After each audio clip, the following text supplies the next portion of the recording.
Je suis tellement émue de vous voir toutes là. Hier, on avait un homme avec nous. J'étais touchée parce que ça l'a touché aussi. Donc, le fait de toucher les hommes, moi, ça me touche beaucoup. Et aujourd'hui, ben, je suis vraiment très, très heureuse de vous retrouver à nouveau pour celles qui me connaissent et puis celles qui ne me connaissent pas encore, en tout cas dans la présence. Bienvenue à tout le monde. Aujourd'hui, nous allons œuvrer sur un espace dans lequel j'œuvre depuis, je dirais, le début dans ma propre histoire, mais également dans mes accompagnements, parce que j'ai commencé à œuvrer dans le bassin à l'époque où je faisais des abdos fessiers. Eh ouais, à l'époque, en 2020, j'avais 30 ans et déjà, eh bien, je m'étais documentée sur ce fameux périnée, sur Blandine Calais-Germain, il y avait tellement à l'époque, de personnes qui faisaient c'était Abdominaux, arrêtons le massacre. Je ne sais plus qui c'est qui a écrit ce livre-là, mais déjà à 30 ans, pour moi, cet espace du périnée et le fait vraiment d'être dans la construction du corps et non pas d'être dans la destruction, c'était très important. Donc depuis longtemps, eh bien, cet espace du bassin est très important pour moi, comme si inconsciemment, même si à l'époque, je n'avais pas toute cette connaissance que j'ai aujourd'hui, hein, que j'ai introjectée, mais je savais inconsciemment, comme vous toutes et tous qui êtes là avec moi, vous savez inconsciemment que la clé, elle est là. Sinon, vous ne seriez pas là. Dire, qu'est-ce que c'est cet espace du bassin, résilience, conscience là-dedans, n'importe quoi. On sait très bien que c'est pas là que ça se passe. Bon, eh bien quand même, il y a quelque chose de plus fort que vous qui êtes là aujourd'hui, parce que il y a quelque chose qui est fort. Oui, c'est deux Gasquet, les abdominaux, merci Christine, arrêtez le massacre. Eh bien moi, à 30 ans, c'était ma lecture. Voilà, c'était ma lecture et franchement, je n'ai jamais cessé d'être guidée par cet inconscient qui m'a toujours dit, Karine, c'est pas dans la tronche que ça se passe, c'est en bas.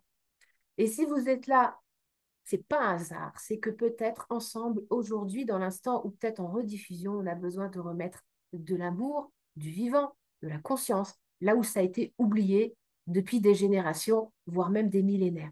Donc, sans plus attendre, je vais faire un petit partage d'écran du magnifique PowerPoint que Anaïs nous a préparé avec ses jolis visuels. Moi, je dis bravo, je dis bravo.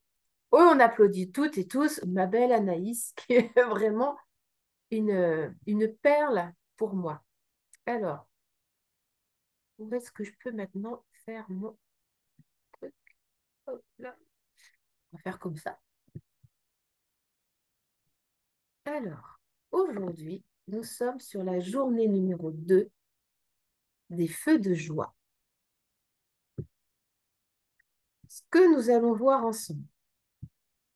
Introduction. Et si ton intimité te révélait qui tu es vraiment?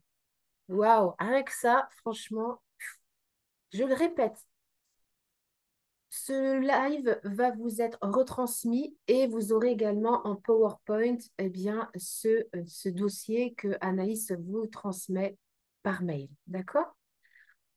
Viendra faire un toucher conscient consentant au niveau du bassin et surtout reconnecter ses limites, comme on a fait hier. Et on fera un petit échange collectif sur les feux de joie. D'accord? Et si nous faisions dans un premier temps le lien entre le cœur, le bassin, la confiance et la sécurité?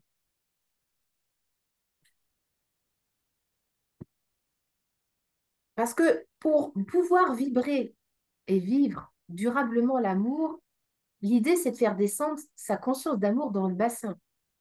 Et pour créer de la sécurité et retisser du lien entre ton bassin et ton cœur, eh ben, il va falloir d'abord venir ressentir. Et on ressent avec quoi? Avec les terminaisons nerveuses qui sont, et l'ordinateur de bord qui est dans le cerveau va nous permettre de ressentir. Vous ne pouvez pas vous rendre compte à quel point dans les accompagnements, quand des personnes arrivent à moi, quand je leur pose la question, qu'est-ce que tu ressens dans ton bassin? Eh bien, je rentre dans un vide intersidéral où on me dit, eh bien, il n'y a pas grand-chose qui est ressenti. C'est comme s'il n'y avait pas d'autorisation, c'est-à-dire que il y a quelque chose qui est ressenti, mais le cerveau n'a pas été formaté à traduire l'information, comme s'il y avait des interférences entre mon cerveau et mon bassin. Donc, dans un premier temps, L'invitation, ça va être d'apprendre à ressentir. D'accord? Parce que si je dépose ma présence, ma conscience dans mon bassin, d'accord? Tout simplement, je vais créer un lien de sécurité. Si je sens quelque chose dans mon Graal, automatiquement, je crée une présence consciente et cette présence consciente va créer une sécurité.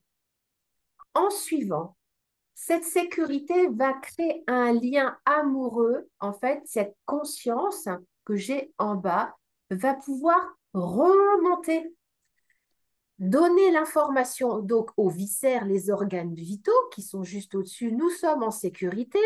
Il y a quelque chose qui peut lâcher, ça peut remonter jusqu'au diaphragme respiratoire et cela peut remonter effectivement jusqu'au cœur où le cœur tout d'un coup eh bien, peut recevoir peut-être plus d'oxygène, plus d'amplitude respiratoire et donc ça va tisser ce qu'on appelle de la confiance. C'est comme un cercle vertueux finalement. Tête, bassin, cœur. Et lorsque tout cela est ressenti, ma conscience est intégrée, il y a un alignement cerveau-cœur-bassin qui est aligné, alchimisé. Je vois beaucoup de personnes qui sont énormément dans leur tête, qui ressentent avec leur tête, mais qui n'ont pas encore, en fait, alchimisé l'amour. J'accompagne énormément de professionnels du soin et de l'accompagnement qui sont des grands professionnels de la cartographie, les ostéopathes, les kinés. J'en ai énormément. Des gens, des professionnels qui travaillent sur la conscience du corps, hein, d'accord, qui travaillent tous les jours là-dessus, mais qui finalement, c'est pas parce qu'ils ont la conscience du corps que l'amour y est descendu. Est-ce que vous voyez la différence ou pas? Alors, pensez à bien, bien, bien éteindre vos micros, s'il vous plaît. S'il vous plaît, les micros sont éteints. Merci. Parce que, vous voyez, on peut avoir butiné pendant 15 ans, 20 ans, le nectar de la conscience, je ressens mon corps, mais c'est pas pour autant ce que ce nectar est devenu du miel amoureux dans le corps. Il y a ce besoin de ce temps alchimique. Et ce temps alchimique, eh bien, c'est là où l'âme va vraiment s'incarner. C'est pas avec toi, ton cerveau que ton âme s'incarne. C'est avec ce qu'on a vu hier. Vous savez ce qu'on a vu hier? On a vu cet espace liminal, cet espace d'amour où finalement le bien, le mal, le vrai, le faux, le juste, enfin le droite, la gauche, le gamète femelle, le gamète mâle, femelle et mâle s'unissent. C'est quand finalement ce point zéro, cette chambre christique, ce cœur peut s'ouvrir. L'âme passe par cela. Tant que vous avez des jugements sur comment vous devriez ressentir votre bassin, sur comment devrait être votre vie, en fait, l'âme ne va pas passer puisqu'elle se heurte à une couche de séparation de jugement. Et c'est OK d'être comme cela. Ça fait partie du processus. Moi, je me sens vraiment très actrice de ce moment où le personnage, l'ego, les jugements peuvent fondre. Je suis juste vectrice de cela. Et le reste, quand l'âme s'incarne, vous n'avez même pas besoin de moi, c'est quelque chose qui se fait naturellement. Moi, j'invite à la fonte. Vous voyez, à la fonte des jugements, à la fonte de comment ça devrait être, à la fonte de comment ça, je ne suis pas encore arrivée là, etc., etc. Il y a énormément de jugements. On peut même, moi, j'en ai encore moi-même, encore pour moi. Et c'est génial parce que ça me montre encore tout le miel amoureux qui est encore à diffuser à l'intérieur de mon corps. D'accord? Et ça, c'est vraiment la voie de passage de l'âme. Je le répète, c'est vraiment ma perception. Ce n'est pas la vérité. Je peux très bien changer d'avis dans 15 jours, 3 semaines, mais c'est vraiment l'expérience que j'en ai vraiment dans la matière et au fur et à mesure de mes accompagnements, comment je peux en exprimer ici la substantifique moelle à travers cette conceptualisation. Vraiment, c'est juste que mon expérience. Et si ton intimité te révélait qui tu es vraiment? Question.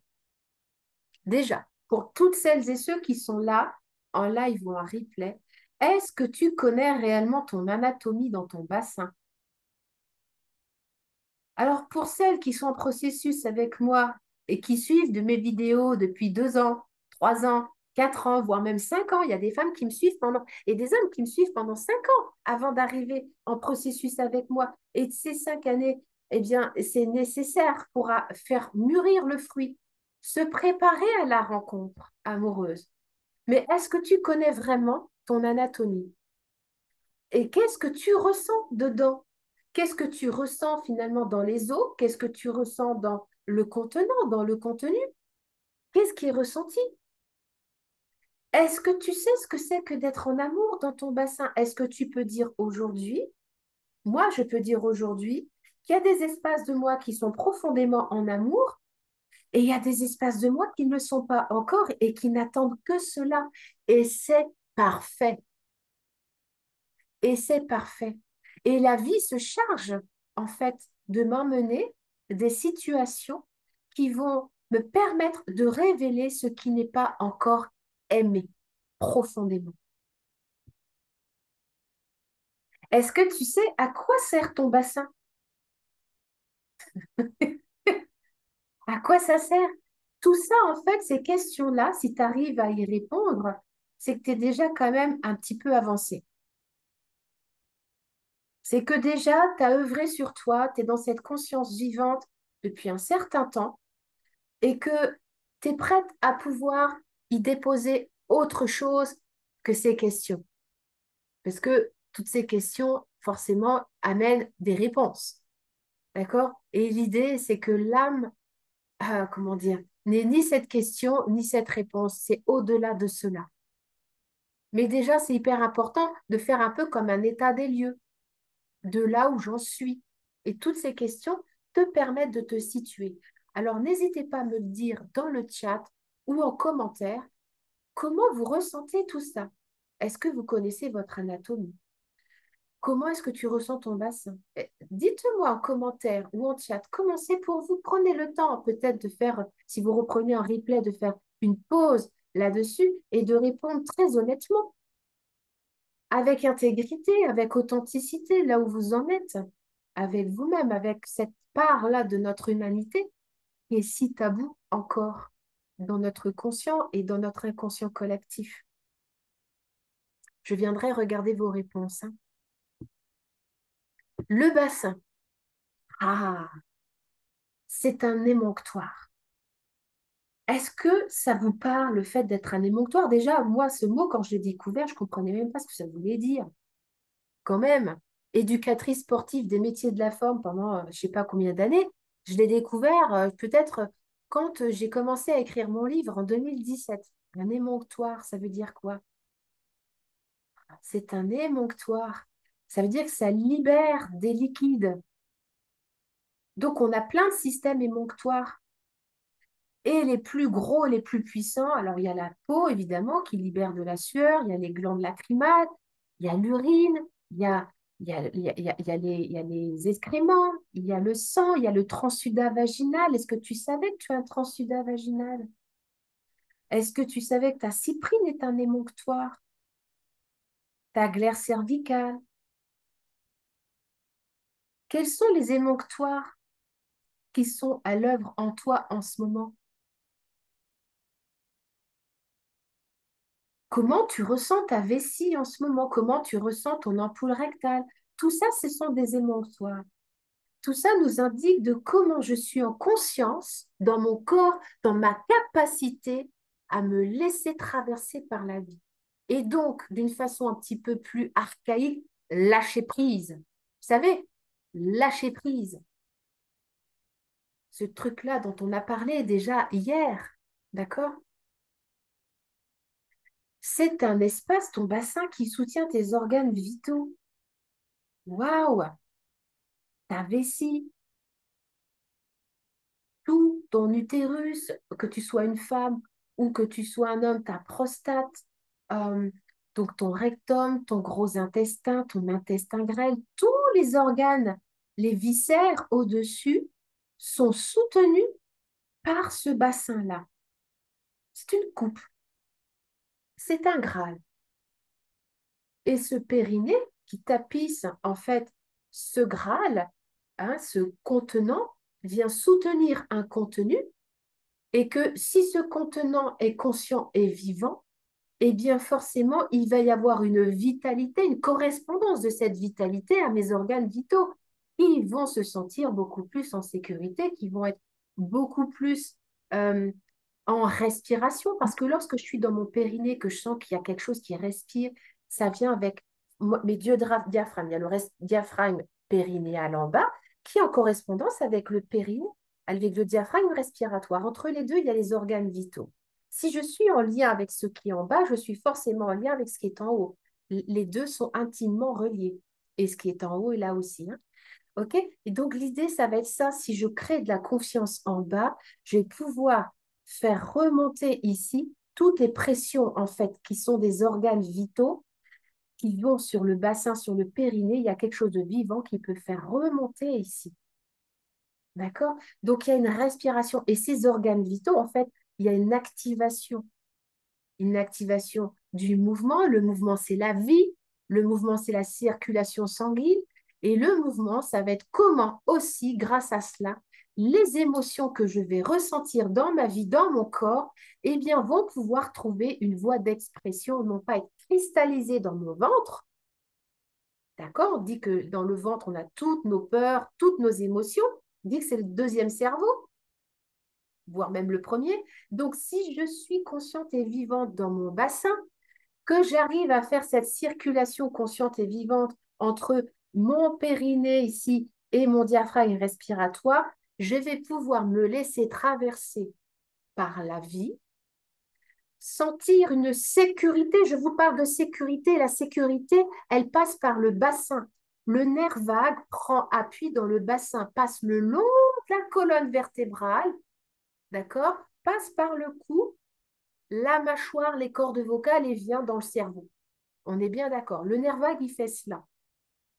Quand je viens respirer, quand je viens dans mon bassin, quand j'arrive à activer la présence en bas, je viens activer de la sécurité. Et autant vous dire que dans la journée, notre corps est activé régulièrement par de l'insécurité. Je n'arrive pas à me connecter sur Internet.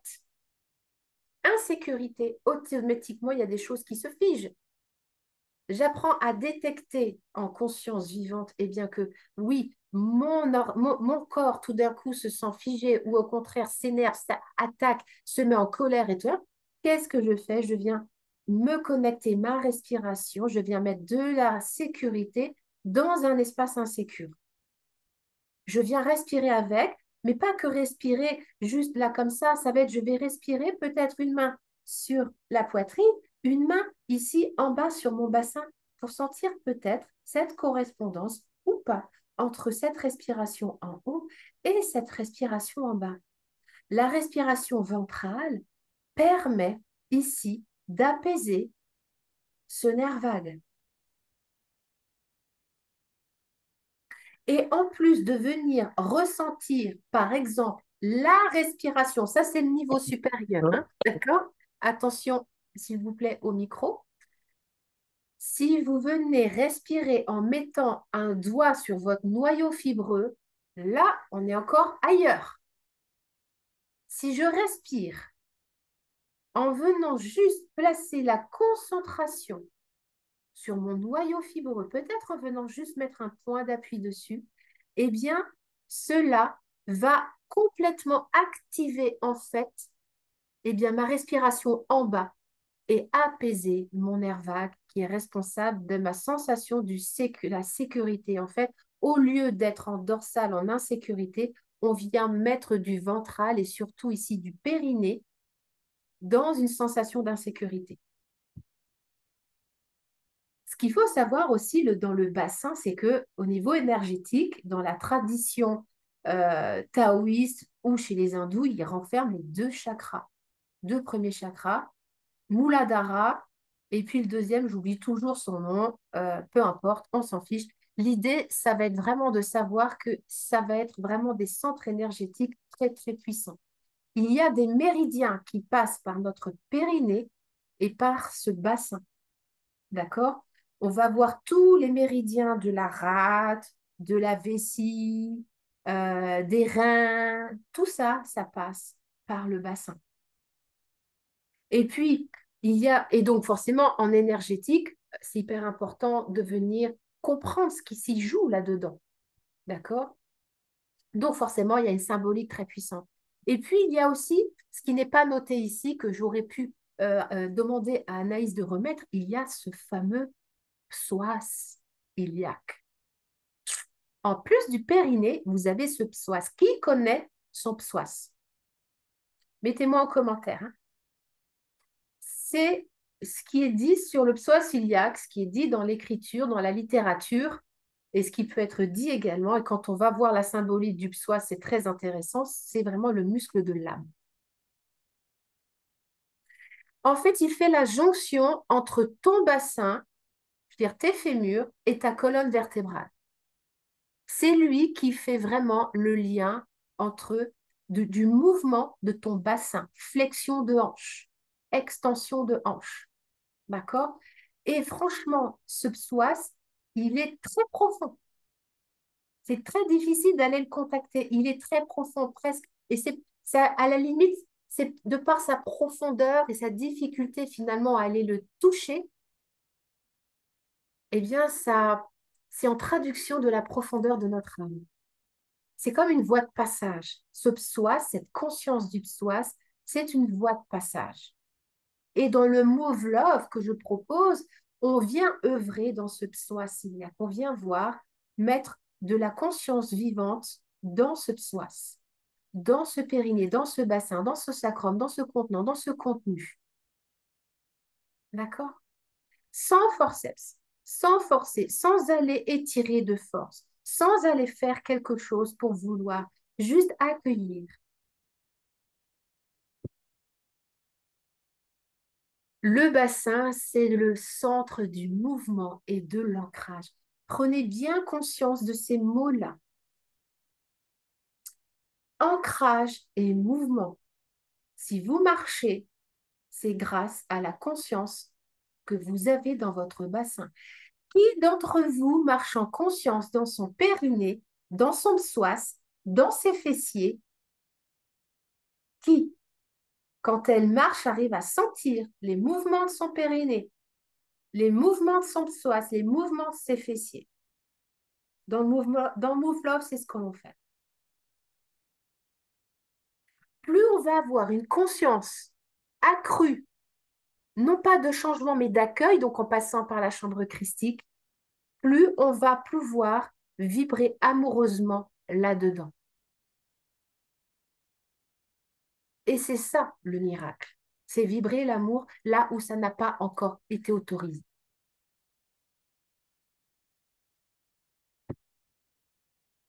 Donc, cela confère quoi? Stabilité, mobilité. Le bassin, c'est la ceinture qui relie, c'est ce que je viens de vous dire, avec le psoas, c'est le grand muscle, hein, le psoas iliaque qui relie tout ça, le haut du corps aux jambes.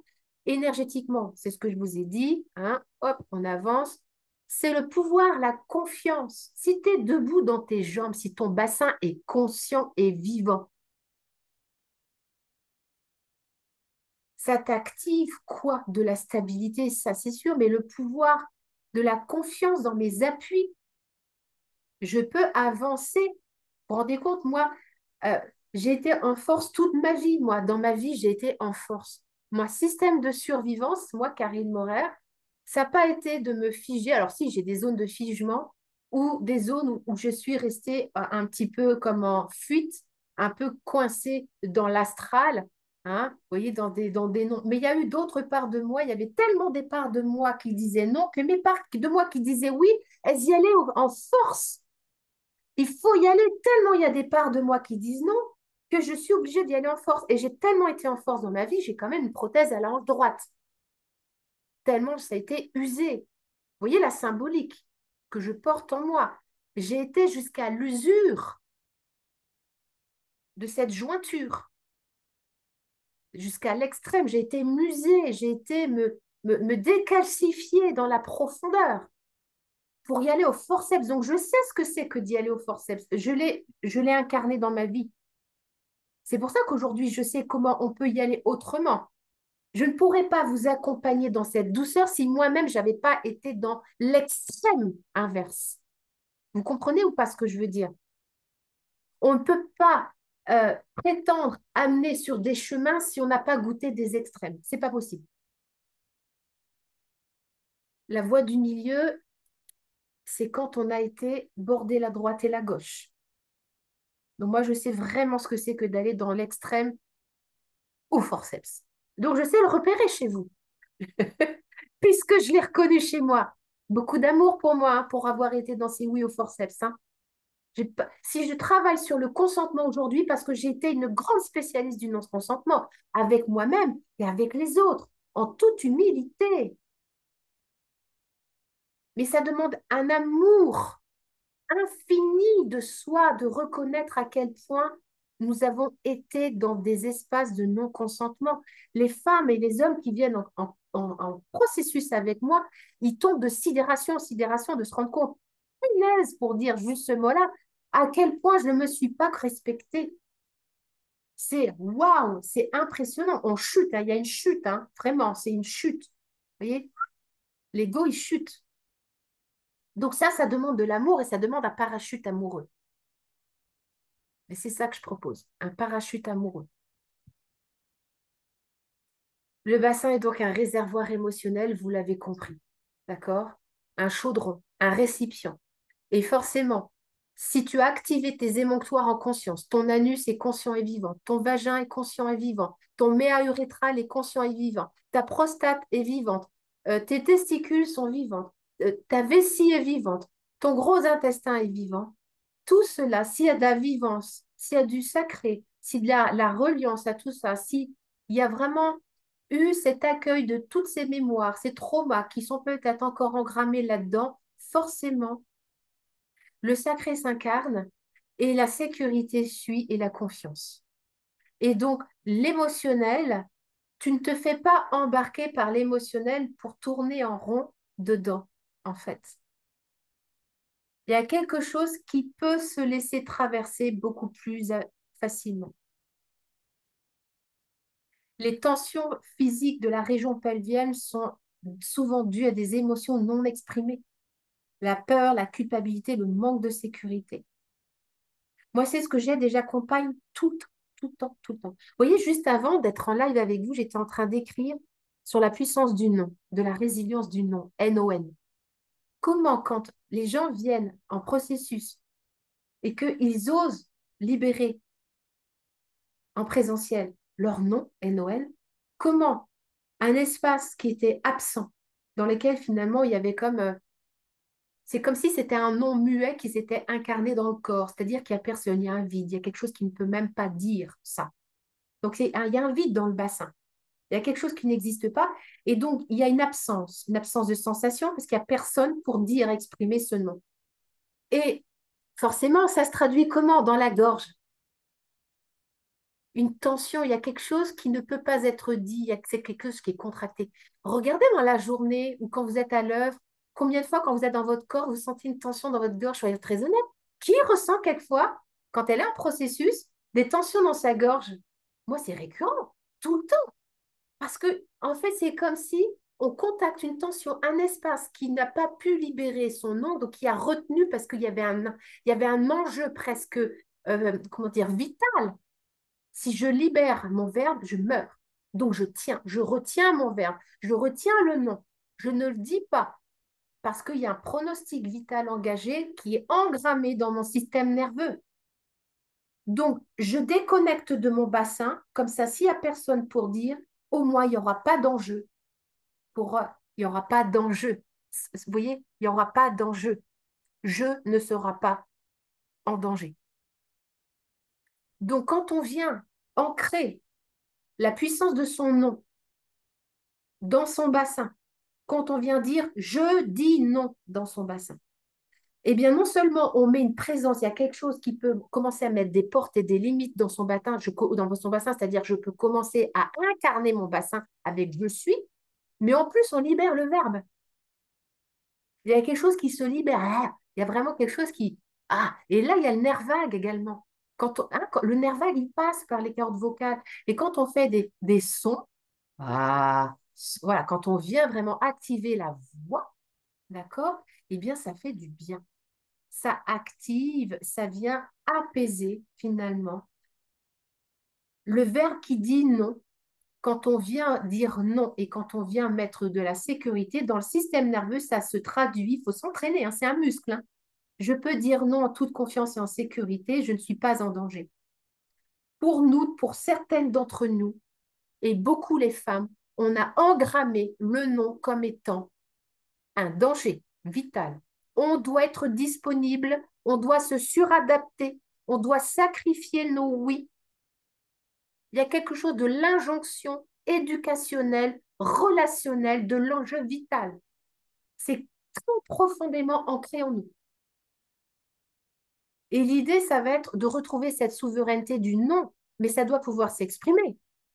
Et moi, je vois beaucoup de stages où finalement, bah, tous ces noms-là, en fait, on leur passe par-dessus. Le non, il est aussi précieux que le oui. On peut se réparer vraiment profondément dans ces activations du non. Est-ce que tu Donc as... forcément, hein, les réflexes d'instinct primitif archaïque, hein, quand on a peur de mourir, eh bien, on ferme sa gueule. Carrément. D'accord? C'est exactement ça. Quand on a peur de mourir, on ferme sa gueule. On dit non, on dit pas non, on dit rien, on s'absente. Et donc, du coup, notre pulsion animale de protection, en fait, elle n'est pas entendue. Moi, dans des résiliences, j'entends souvent des cris archaïques sortir avec ce nom. Ça rugit. C'est pas quelque chose d'humain. Ça vient dans un archaïsme profond du cri animal qui dit ça suffit, stop, je suis à la maison, l'animal est en moi. Et j'accueille mon animal, je suis l'animal, je suis là. D'accord? Et ça, c'est formidable. C'est pas confortable pour le personnage, soyons très honnêtes, hein. Il faut être costaud pour savoir accueillir cela, hein. L'animal. Et cet animal-là, quand ce nom-là, ce rugissement archaïque a pu vraiment prendre appui dans nos os, dans nos vessies, dans notre territoire intérieur, dans notre vagin, qui est une voie de passage vers notre temple sacré, dans notre clitoris, dans notre prostate, dans notre anus, dans notre testicule, dans notre pénis, quand notre nom archaïque a pris possession ici en bas, il y a l'instinct. L'instinct, en fait, c'est quelque chose qui ne se raisonne pas. L'instinct est là. Et l'instinct se met à vibrer avec quoi à ce moment-là? Il peut vibrer avec l'intuition. Et on peut agir dans l'instant. Moi, j'ai vu des émissions de temps en temps où je voyais, je ne sais pas si vous avez déjà vu, Incroyable mais vrai, où il y avait une petite mamie de 80 ans qui avait assisté, par exemple, à un accident où il y avait une deux chevaux qui avait fait un tonneau.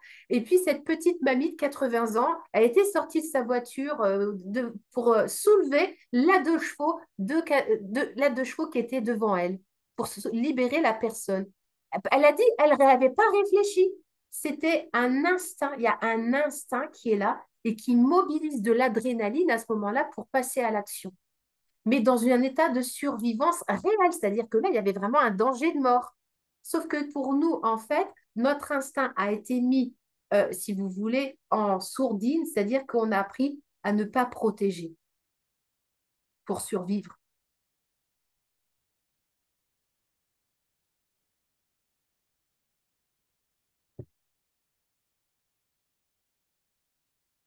Allez, j'avance. Et si on passait finalement un petit toucher conscient consentant du bassin? Je vais venir voir un petit peu vos...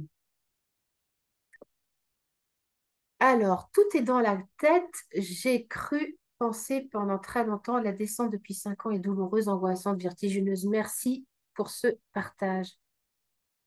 Marie-Laure, il pétille et ne demande qu'à vibrer une fois que tous les organes seront reconnectés et que l'information sera remontée au cœur et au cerveau. Hmm. L'idée, ça va vraiment te faire descendre le cœur, Marie-Laure. En fait, c'est une descente en humilité. Il y a vraiment quelque chose qui, ça se, c'est ça, c'est une descente en humilité.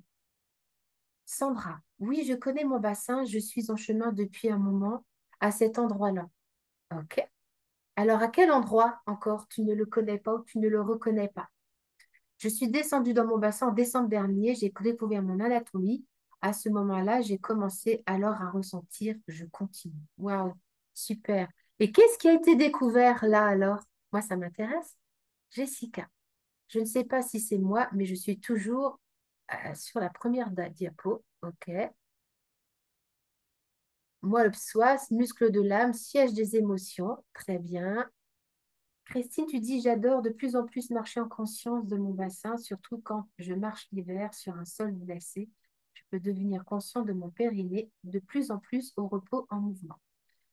Je suis en chemin de prise de conscience de mon bassin avec ton programme, beaucoup d'émotions, de peur. J'ai pas trouvé la sécurité pour l'instant, encore moins avec fuite urinaire. Je fais attention quand je marche.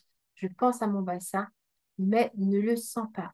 Si, certainement, c'est senti, mais pour l'instant, ça ne veut pas prendre conscience que ça le ressent. Et c'est un système de défense et c'est OK. Quand je marche, je sens mon bassin comme décalé, comme si le côté gauche était plus en avant que le côté droit. Même quand l'ostéa m'a remis en place. Oui, ça veut dire que ça n'est pas maintenu, en fait. C'est qu'il y a quelque chose encore plus profond qui a besoin de cet équilibre-là. L'idée, ça va pas être de condamner, en fait, ce déséquilibre. Parce que moi, si je regarde les arbres de mon jardin, il n'y en a aucun qui pousse en équilibre. Les arbres, en fait, ils ont des formes un peu... ça pousse pas en ligne droite, un arbre, hein. Eh bien, nous, c'est pareil. Et l'idée, c'est de poser sa conscience vivante, amoureuse là-dessus. C'est que pour le moment, c'est perçu comme cela. Et lorsque ça acceptera profondément que c'est comme cela, peut-être que la vie pourra prendre le chemin, un autre chemin que cet équilibre-là. Tant qu'il y a du jugement sur ce déséquilibre, ça reste. Moi, c'est l'expérience que j'en fais, hein. Vous voyez pas les slides. Ça, c'est marrant parce que moi, je les vois. Ah, c'est intéressant. Je vais refaire un petit partage d'écran et vous allez me le dire.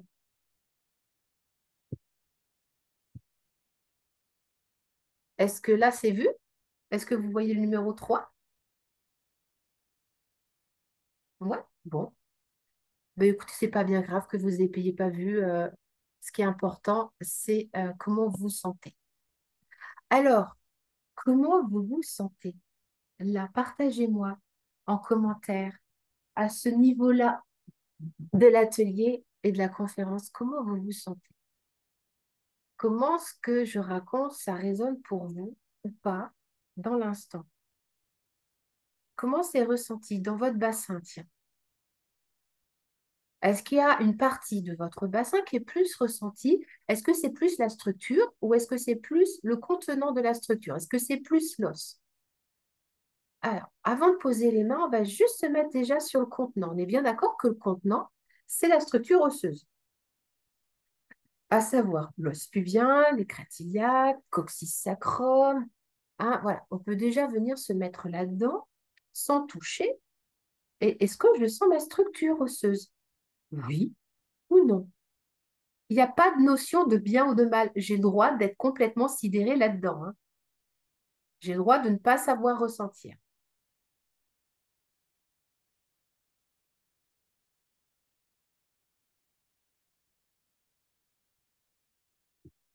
Voilà, on prend son temps pour ressentir. Alors, oui, quand je suis statique, mon bassin est très en avant, comme s'il attendait quelque chose. Oui, merci, ça travaille dans mon bas-ventre. Je sens plus le contenant, plus structure osseuse, l'impression que c'est plus contenu que le contenant. Tiens, c'est super. Bon, donc ça veut dire, honnêtement, si je vois tous ces mots MOTS écrits là dans le chat, quand je vois structure osseuse, contenant, bas-ventre, statique, mon bassin, si je vois également, euh, je sens plus le contenant que le contenu, ça veut dire que ça ressent. On est d'accord?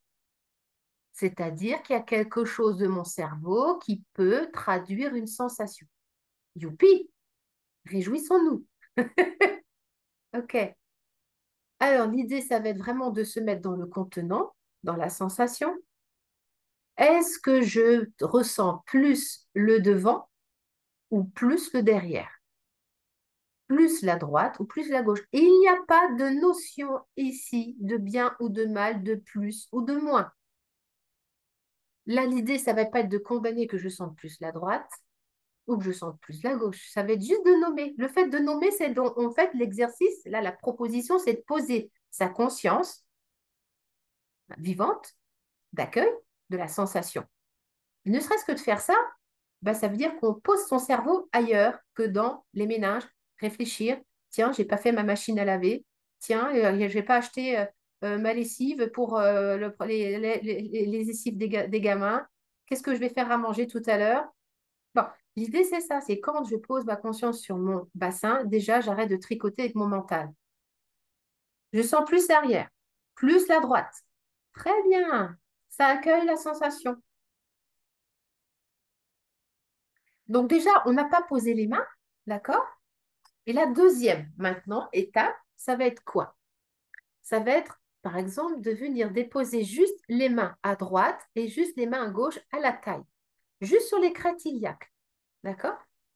Juste ici, vous sentez vos os sur la droite et sur la gauche. Là, on l'a senti juste avec le cerveau. Il se trouve que peut-être, avec les mains, le fait de poser les mains, je vais créer ce qu'on appelle un point d'appui. Et dans ce point d'appui, eh bien, peut-être que ce point d'appui va peut-être révéler autre chose. Qu'est-ce que je peux ressentir? Tiens, dans ma crête iliaque, si je mets ma conscience dans ma crête iliaque droite, si je la compare avec la crête iliaque gauche, ah, qu'est-ce qui se passe de plus ou de moins? Pas de notion de bien ou de mal, d'interprétation, de vouloir, je sais pas trop quoi, mettre une interprétation X ou Y, on s'en fout, c'est pas ça le but ici, hein. D'accord? C'est juste sentir. Ok, ça pose des mots. J'ai mal à côté droit, c'est plus aéré à droite. Tiens,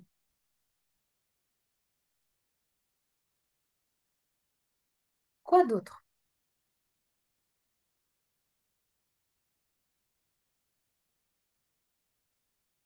Le fait que je sois droitière ou gauchère, ça influence également, hein. Ça influence le système nerveux. Euh, la droite, si je suis droitière en général, ben, j'ai plus de points d'appui, j'ai plus de pieds d'appel avec la droite, donc je vais avoir plus de force à droite. Donc il y a une histoire qui est différente entre la droite et la gauche. Est-ce qu'on va comparer, on va comparer, surtout condamner la droite, d'avoir plus de sensations à droite qu'à gauche? Ben non, c'est juste notre pied d'appel. D'accord? L'idée, c'est de les unir dans une même qualité d'accueil. Ok, ça sent une intensité. Au lieu du mot douleur, moi, je mets toujours le mot intensité à gauche à l'arrière. Voilà, ça évite que le mental, en fait, se fige. Dès qu'on met des mots, en fait, comme j'ai mal ou douleur, je souffre, etc., etc., en fait, ça crée dans le cerveau un figement. Je ne veux pas. Si on parle d'intensité, c'est pas la même chose. C'est beaucoup plus neutre parce que ça peut être une intensité plus ou moins forte et plus ou moins. J'aime pas utiliser le mot douleur en fait. C'est plus intense ou pas. Plus volumineux à droite et dur. Ok. Est-ce que ça peut juste accueillir cela comme étant juste? Est-ce que cette intensité que je peux ressentir, cette différence de volume à droite, à gauche, est-ce que c'est possible que je puisse le toucher sans y mettre mon cerveau qui va analyser, comparer? Juste, je m'accueille dans cette différence entre la droite et la gauche. Si je suis capable d'accueillir cela en moi, je serai beaucoup plus capable de m'accueillir dans ma globalité. Et si je m'accueille dans ma globalité, je pourrai accueillir beaucoup mieux l'autre dans sa différence. Est-ce que vous voyez l'idée?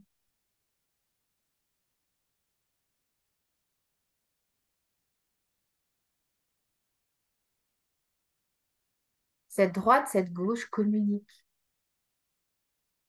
Il n'y a jamais eu de séparation entre cette droite et cette gauche. Alors, j'ai en commentaire. En touchant les deux crêtes iliaques, je sens que la sensation s'équilibre petit à petit. Sensation de vivant, de quelque chose qui va de l'un à l'autre. Ben ouais, merci pour ce commentaire. C'est ce que j'étais en train de traduire dans la sensation. Il y a quelque chose qui communique entre les deux.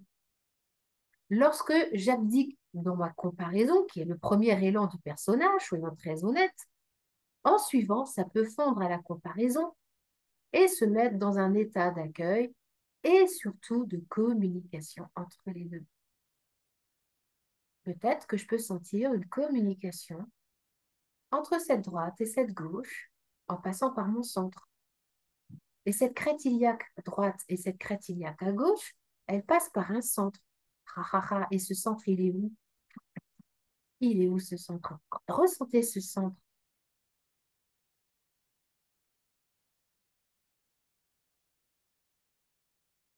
L'espace s'est fait à droite, quelque chose a fondu et l'espace entre la droite et la gauche est plus équilibré. Magnifique, magnifique. Vous voyez, là, juste dans un toucher conscient et vivant, on est juste en train de laisser la vie œuvrer. Parce qu'on a juste un petit peu, comment dire, baissé le volume de notre grand gouverneur Napoléon comparateur des vrais et des faux, des biens ou des mal, hein, de notre grand juge intérieur. On l'a mis juste un petit peu ici au repos pour laisser autre chose émerger.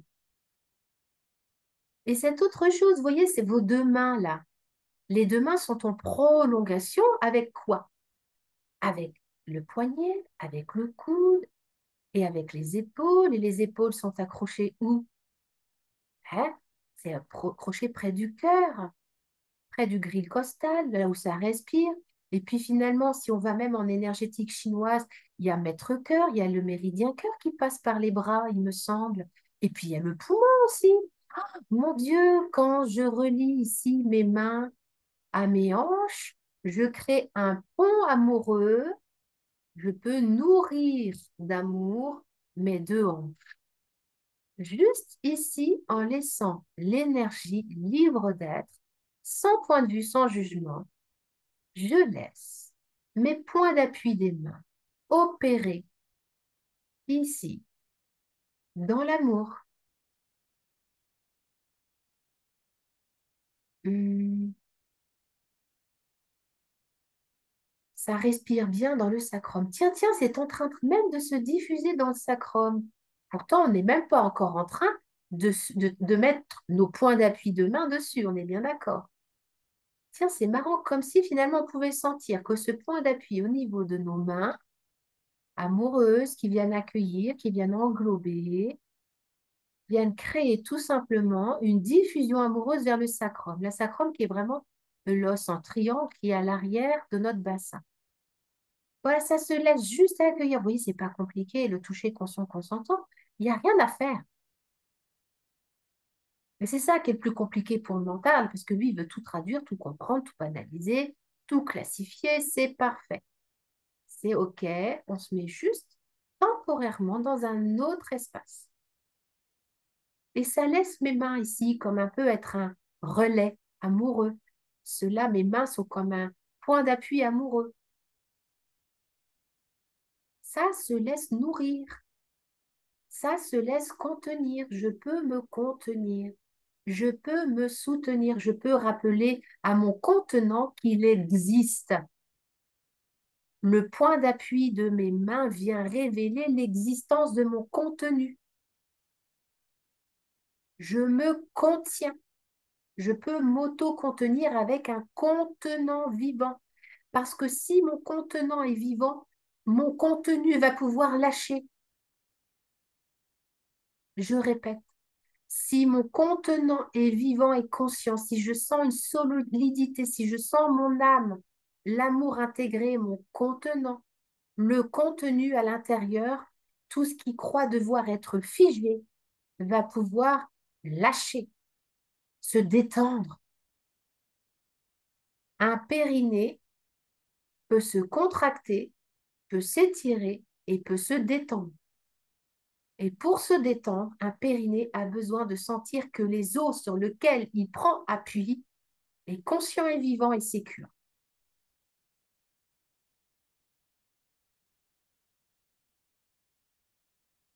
Voilà. Et ça reste avec cela. Moi, ça vient réveiller le sacrum, c'est parfait. Ça réveille le sacrum, c'est parfait.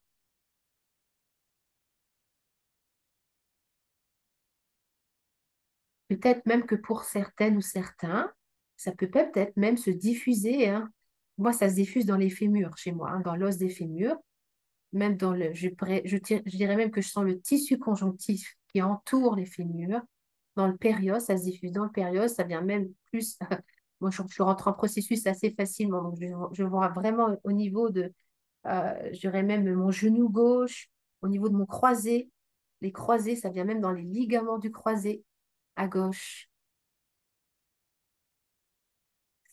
Je vois comme commentaire, c'est comme si les organes venaient se coller contre la structure osseuse du bassin. Absolument, ça peut venir se reposer. Imaginez-vous là-dedans, là. Ressentez ça. Ça peut se reposer. Quand est-ce que mes organes se reposent? Jamais. On est toujours en train de faire un truc, de digérer, de filtrer, d'analyser. On est toujours en train de faire un truc avec nos organes vitaux. Ils sont jamais au repos, d'où l'importance des jeûnes de temps en temps. D'accord? De vraiment sentir ce repos. Ça vient se reposer. Oui, je vois encore comme message.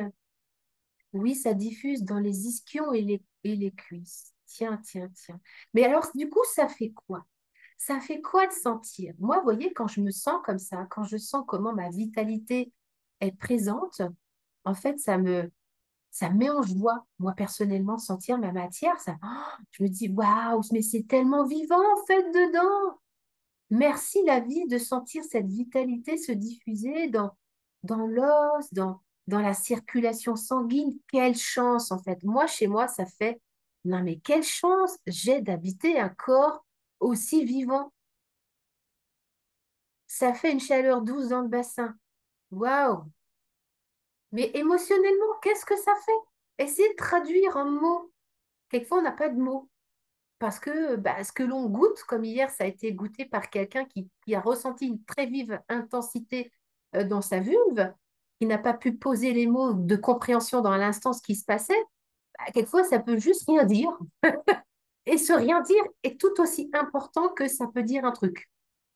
D'accord? L'idée, c'est est-ce que j'ai la possibilité d'en dire un truc? Moi, le fait de vivre ça avec vous là dans l'instant, voilà, à l'intérieur, ça fait waouh, qu'est-ce qu'on a quand même. Ah, on a de la chance. Oh là là, de ce privilège que l'on a de pouvoir vibrer ensemble. Waouh, ça se sent apaisé, tranquille. Ah, il y a des larmes. Ok. La joie dans la vulve, le cœur, la mâchoire se détend. Bien sûr, le bassin est en lien avec, avec la mâchoire. Hein, c'est des espaces qui peuvent se fermer ou s'ouvrir. Moi, quand j'ai œuvré sur le bassin, j'ai œuvré sur ma mâchoire. Et c'était vraiment le lien est vraiment, j'allais dire presque viscéral, mais c'est vraiment structurel. La mâchoire et le bassin sont intimement reliés. C'est joyeux, mon périnée s'étire, se repose dans un hamac et le respire et se repose. Super. Oui, tellement besoin de chanter depuis le début. Eh bien, allez-y. J'ai dit tout à l'heure, le fait d'activer les cordes vocales, ça vient apaiser le nerf vague. De chanter, ça apaise. Laissez les cordes vocales chanter votre chant de l'âme. Laissez-le vibrer. Moi, quand je chante, je le sens vibrer d'en bas de mon périnée, de mon vagin, de toutes mes voiles périnéales. Laissez un son peut-être sortir ou pas. Sentez-vous là, cette possibilité ou pas de pouvoir le faire? Les micros sont éteints, donc laissez-vous être dans votre intimité. Personne ne vous entend. Laissez-vous pas cette possibilité de vibrer un om ou un un ou, un a, un e, un ronflement, un râlement. euh, quelque chose qui viendrait racler au fond de la gorge. Laissez-vous sentir. Moi, j'ai des accompagnements de temps en temps où je vois des choses assez fabuleuses, des manifestations du vivant qui viennent faire des choses dans la mâchoire, dans la gorge. Ça vient libérer. Ça vient, et c'est pas quelque chose qui est calculé avec la tête. Ça se fait naturellement. Les personnes qui se sentent peut-être concernées, je vois qui, mais je ne dirai pas, mais quelquefois, voilà, j'assiste à des libérations où moi, j'ai rien à dire. Quand la personne rentre en processus, elle entre en processus et son système nerveux est tellement apaisé qu'elle sait naturellement ce qui va encore plus apaiser son système nerveux. Elle sait. Et il n'y a pas de honte à faire des grimaces, à faire tirer la langue, à faire le monstre, à venir râler, à venir couiner, à venir bailler. Tout ça, ça active le nerf vague, le système nerveux. Ça se laisse aller dedans. Voilà, et c'est tellement bon de pouvoir se laisser aller dans cette vivance. C'est parfait tel que c'est. Et puis tranquillement, les amis, je vais vous inviter alors à lâcher le point d'appui. Alors on ne lâche pas comme ça. Oh là là là là là là. On ne lâche pas un point d'appui comme on lâche un élastique. C'est-à-dire que pour moi, le point d'appui, il faut que le corps nous soit prêt. Vous savez, il y a tellement, on rompt tellement dans notre vie. Vous savez, on a appris quelquefois à rompre d'un coup dans la violence, vous voyez, dans des ruptures qui sont un petit peu violentes. Qui a appris à rompre comme ça? Moi. Allez hop, on enlève tout. Mais c'est violent de rompre là-dedans. Et si on apprenait au corps, à la psyché, à l'inconscient, aux nerfs vagues, à tout notre système nerveux, à notre corps, que l'on peut rompre tranquillement. C'est comme quand finalement on a appris déjà dès notre naissance, on coupe le cordon ombilical. Vous savez, ça, d'un coup, tac, on n'attend même pas que la circulation s'arrête d'elle-même. On a appris que c'était normal de couper un cordon ombilical, tac, et de mettre des clampes. Et on fait ça depuis des milliers d'années. Tout le monde trouve ça normal. Eh bien, pas moi. Moi, j'ai envie de me dire que finalement, on peut en fait vivre cette séparation à notre rythme, comme si finalement ces mains pouvaient vraiment quitter le point d'appui dans une infinie lenteur. Mais pas une lenteur calculée avec mon cerveau, une lenteur où je sens presque le tissu sous mes mains me repousser. J'accueille et j'accepte que c'est presque même le tissu qui, gonflé d'amour, le tissu conjonctif est tellement plein de présence que c'est lui, en fait. Il va presque repousser la présence des mains. Moi, c'est ce que je vis tout le temps, hein, dans le toucher conscient consentant, qu'il soit périnéal ou pas. Je vis des tissus qui me foutent dehors. Je suis invitée à être mise dehors parce que le ça suffit ne vient pas de mon cerveau ou ne vient pas du cerveau de celle qui reçoit. C'est le tissu, c'est le corps qui dit lui-même, comme un bébé qui est repu, qui a tété, qui a eu sa dose de présence, il s'est senti suffisamment en sécurité, et bien tout d'un coup, le tissu, il y a comme une forme d'élasticité qui dit, c'est OK, il repousse, il y a comme une sensation d'être un peu repoussé sous la main. Il faut être vraiment d'avoir cette sensibilité. Enfin, moi, je l'ai affûté au fur et à mesure des années, d'avoir cette hypersensibilité dans les doigts et dans la sensation psychocorporelle, de sentir quand l'autre, en fait, notre présence, eh bien, a besoin, l'autre a besoin qu'il reprend sa place. Et donc, voilà, c'est d'avoir cette juste, comment dire, présence amoureuse, voilà, de juste reculer. Mais ça se fait dans la lenteur et dans la douceur. Qui d'entre vous sait goûter cela dans ces séparations, de soi à soi et de soi à l'autre? Notez-moi en commentaire, que ce soit dans le live ou dans le replay, si vous avez déjà eu le goût de vivre des séparations dans cette infinie douceur. Moi, par exemple, Ben, j'ai divorcé 2 fois et j'ai divorcé 2 fois, mais dans un amour. C'était des divorces dans l'amour. On a pris notre temps. On a pris notre temps pour que ça se fasse tranquillement, que le cordon du mariage, eh bien, s'effiloche tranquillement et d'aller devant le juge main dans la main et de dire c'est OK. On se sépare dans l'amour. Tant qu'il y a de l'amour, on se sépare.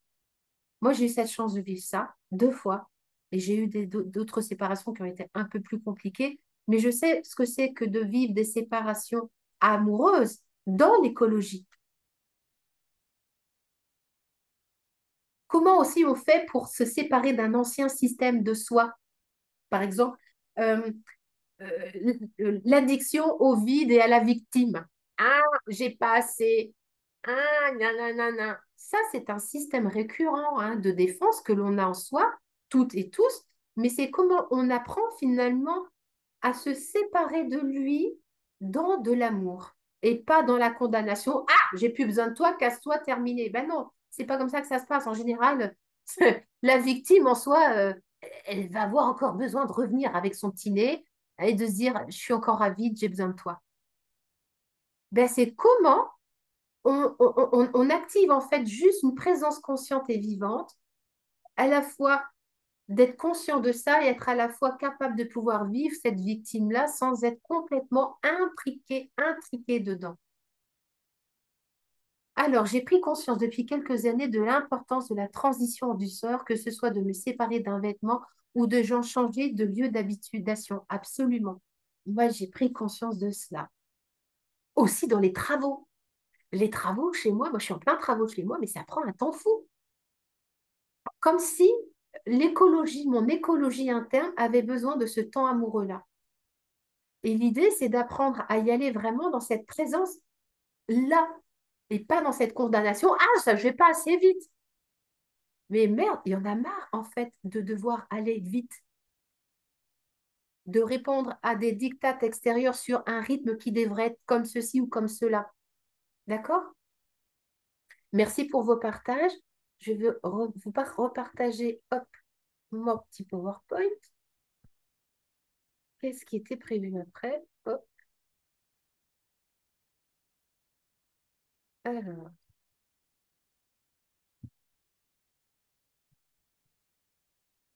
hop, hop, hop. Est-ce que vous voyez le 4, vous le voyez ou pas? C'est OK? Yes? Parce que du coup, tout ce que je vous propose là, c'est que je vais accompagner à partir de juillet un groupe de personnes qui vont se choisir pour vivre la trilogie du vivant. Là, je suis en train de, fait, de préparer. Là, je suis en train de préparer euh, ce futur groupe qui va se choisir pour venir vivre un accompagnement de l'été sur la trilogie du vivant. On va fondre ensemble, à la fois dans l'espace de la mort, à la fois dans l'espace du bassin et à la fois dans l'espace de l'argent que l'on va voir demain. Et en fait, tout ce que je fais là aujourd'hui, c'est un peu comme une préparation à un grand accompagnement de tout l'été qui va durer juillet, août, septembre, jusqu'à fin septembre, où on va vraiment vivre ce feu sacré. Hein, on a vécu là, le solstice, on va vivre le solstice, on a vécu la Pentecôte, d'accord, le Pentecôte qui était quand même symboliquement bah, cet Esprit Saint hein, qui descend en fait. Mais il faut continuer le chemin alchimique, ça ne descend pas juste un jour et après ça se termine. Voilà, c'est comment en fait cela, l'Esprit, vient encore plus ouvrir la chambre christique pour descendre encore plus dans la chambre au mystère. Et c'est ce que je vais accompagner, moi, dans un groupe de la trilogie du vivant, où je vais combiner, en fait, mes 10 dernières années d'accompagnement dans un même tout. D'accord? Avec le syndrome du jumeau rescapé, en fait, le deuil de ma non-mort, les espaces de moi qui refusent encore de vivre. Et il y en a, d'accord? Souvent très inconscient, mais il y en a. L'espace du bassin de ma sexualité, de ma vulve, de mon pénis, comment cet espace est plus ou moins conscient et vivant, comment on va activer eh bien, tout cela dans cette vivance amoureuse. Et puis, cet espace de l'argent et de la somatique financière, et c'est là où je vais vous introduire demain. C'est-à-dire que demain, je vous invite vraiment à arriver avec de l'argent liquide. Pour moi, je suis vraiment en train de comprendre, non pas par ma tête, mais dans mon corps, comment mon corps a vibré l'argent pendant toute ma vie, voire même celle de mes aïeux. Comment mes aïeux ont vécu dans une sidération financière incroyable, la peur du manque et du vide, et que ça a créé des vides existentiels financiers dans mon corps. Et l'argent, ce que j'ai découvert vraiment et que je découvre de plus en plus, et ce que je veux vraiment vous faire découvrir, c'est que l'argent a une intelligence propre qui est juste assez phénoménale. C'est comme une loupe ou un laser qui va vous mettre en résonance dans votre corps là où ça n'a pas été encore goûté. Le toucher conscient consentant avec l'argent est un révélateur incroyable. Les personnes qui sont venues vivre la somatique financière avec moi pourront en témoigner. Je vais récolter, j'espère, des témoignages pour qu'elles puissent poser leurs mots.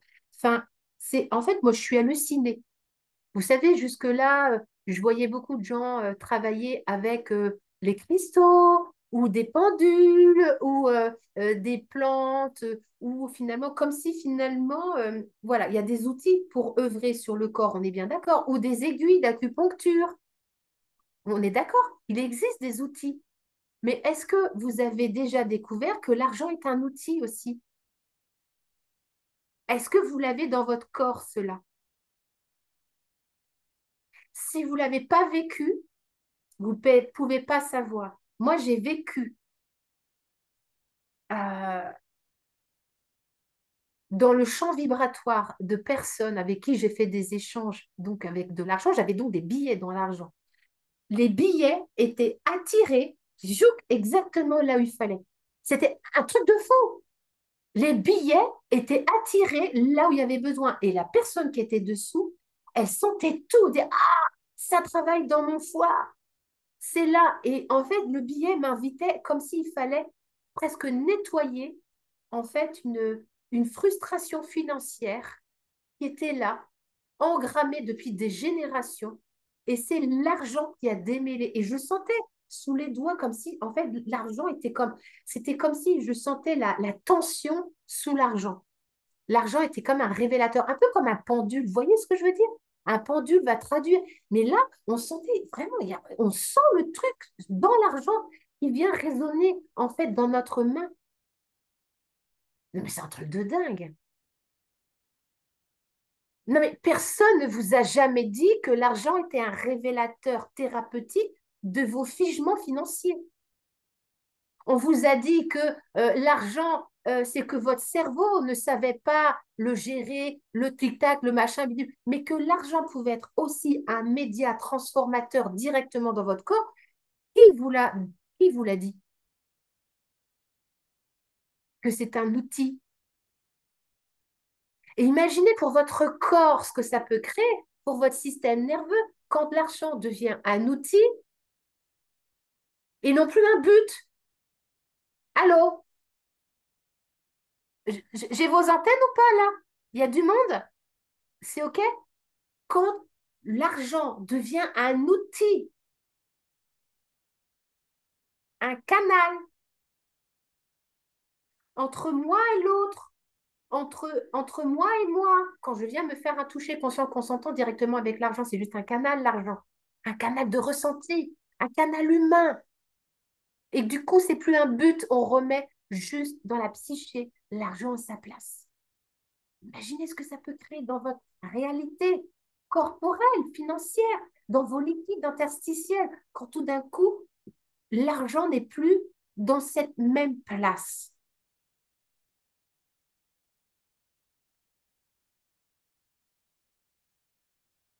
Ben moi, honnêtement, ça m'a laissé sans voix. Je l'avais déjà goûté dans d'autres stages, mais là, ça s'est encore plus ancré, en fait. Et je vois encore dans ce stage, euh, l'argent, j'avais des personnes qui avaient prêté des serments. Vous savez, quand vous êtes en tant que médecin, en tant que kiné, en tant que sage-femme, vous prêtez des serments. il y a des gens qui prêtent des serments.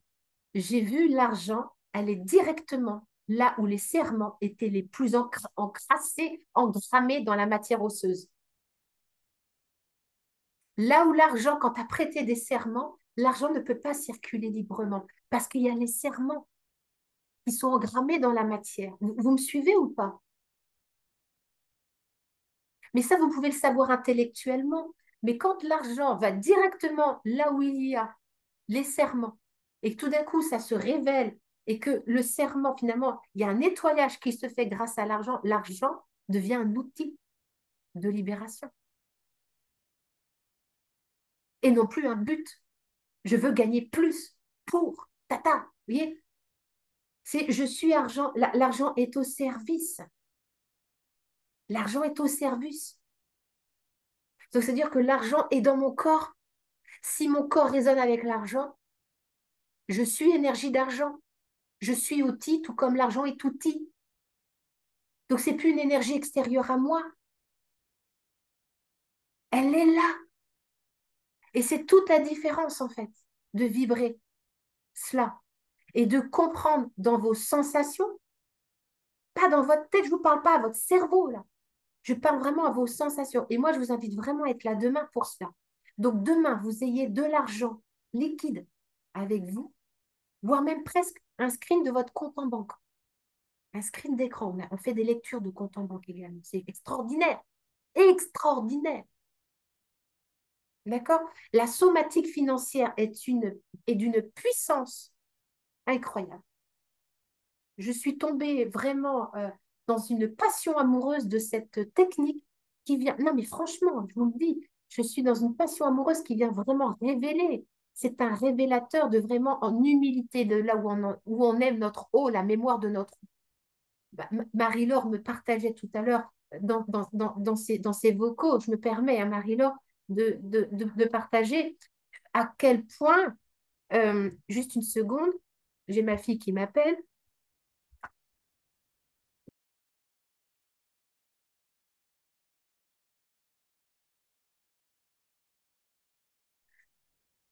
C'est le colis qui arrive. C'est intéressant, c'est l'abondance. Donc Marie-Laure partageait tout à l'heure, c'était extraordinaire, elle disait à quel point elle avait senti comment c'était l'eau, la mémoire de l'eau. Non mais on vous parle de relation à l'argent depuis, moi j'entends parler de ça depuis 10 ans, mais personne ne s'est occupé de la relation de ton corps à l'argent. Ben, ça ne vous paraît pas une évidence? On vous parle d'épigénétique, que tout est dans la conscience, de l'eau, et personne ne s'est encore intéressé à la somatique financière. Enfin, moi, je suis juste hallucinée de voir comment quelquefois on a toutes les cartes devant les mains et on va toujours chercher derrière alors que tout est devant nous, quoi. La résilience, c'est d'une simplicité enfantine. La résilience, c'est accepter de quitter le compliqué. Si vous devez garder une phrase pour aujourd'hui, et je vais me la garder aussi précieusement, c'est celle-là. La résilience, c'est accepter de quitter le compliqué. Ça va être dur, ça va être long, ça va être fastidieux.